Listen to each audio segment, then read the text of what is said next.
व्यंग रचना का शीर्षक है अमेरिका से शिकायती फोन। मकर संक्रांति का पर्व उत्साहपूर्वक मनाया गया। स्वदेशी प्रेमियों ने आत्मनिर्भर होने के संदेश लिखी पतंगें चाइनीज मांझे से उड़ाईं। किसान आंदोलन के मद्देनजर माननीय सर्वोच्च न्यायालय द्वारा गठित 4 सदस्यीय समिति से भूपेंद्र सिंह मान ने खुद को अलग कर लिया।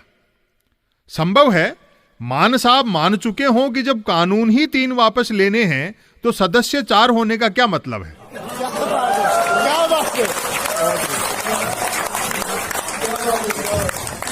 मेरे व्यंग्यों से तिलमिलाए एक भारतीय महानुभाव का अमेरिका से फोन आया। जैसे उनके तेवर थे उससे साफ था कि उन्होंने भारत भले ही वर्षों पहले छोड़ दिया हो, भारतीय न्यूज चैनल्स देखने अभी तक नहीं छोड़े हैं। उनके लहजे और लड़खड़ाहट से यह भी पता लगा कि उन्होंने पी भी रखी थी। लोग खाने कमाने परदेश जाते हैं, वह पीने कमाने गए होंगे।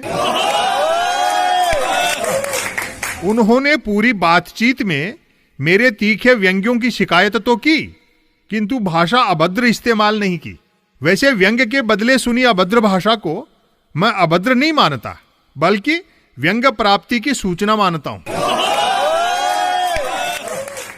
दरअसल चुने हुए नेता को अवतार मान लेने वालों ने मेरी इमेज मोदी विरोधी की बना दी है। मैं यदि यह भी कह दूं कि मोदी जी विकास के दम पर ही दोबारा जीत कर आए हैं, तब भी वे उलाहना देते हैं कि शर्म नहीं आती मोदी जी के बारे में झूठ फैलाते हुए।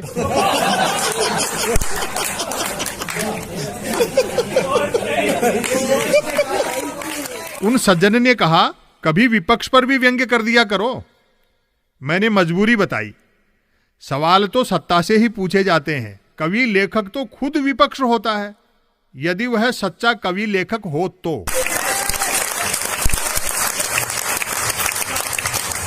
मैंने 2014 से पहले की सरकार पर भी व्यंग्य लिखे थे। इस सरकार के बाद जो आएगी, जो कि आना तय है, क्योंकि अमर तो अमर सिंह भी नहीं होते, उस पर भी लिखूंगा। उन्होंने आक्रोश व्यक्त किया, बैलेंस किया करो, एक तरफा क्यों बोलते हो।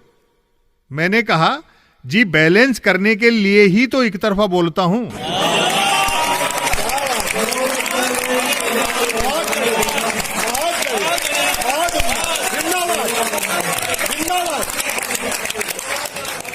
सरकारें आएंगी जाएंगी, हास्य व्यंग पढ़ा करो, सुना करो और गुना करो।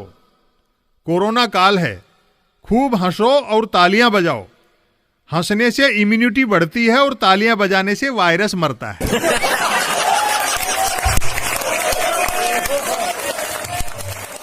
उन्होंने दृढ़ता से कहा, लेकिन यह तो मानोगे कि पहली बार कोई 56 इंची सीने वाला व्यक्ति पाकिस्तान को उसी की भाषा में जवाब दे रहा है।